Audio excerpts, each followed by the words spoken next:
Hapon sa tanan. Gikan ta sa atong health orientation dayon. Mayo nino kay nakaingon nato nga naitsada nga view no diri sa may unahan. So nata diri no sa may Basyaw no San Jose Negros Oriental. So scheduled nato nga orientation today. So ani nga barangay. So try lang nato nino kay ang among camera namo no medyo dili maayo nga atong camera karon no. So kanahon lang nato ni if we tried our best no nga makakuha ra tagyapon og mga videos. No, ako ipakita ninyo no kay overlooking ni siya no. Tanawan ninyo ang kuan, tanawan ninyo ang dagat nga side. And then ang mountain view no nga nasa palibot nato, okay? Super wow. Yeah no, usahay no kay makita nato no nga naay mga kuan tanawa ra gud ninyo ang mga baka no even kanang sa handig bitaw nga part no pero anad gud guro ni nga mga baka sa kay tanawa ra gud mga pipila sila diri and then lalom bi diri ni nga area. Okay?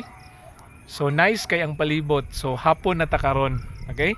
So naata sa akong baliko no sa may Basyaw San Jose Negros Oriental. So first time na to nga makaanhi diri no nya nice gud kay ang palibot diri. So ang road nila is cemented yun tanan. No ako ipakita ninyo later.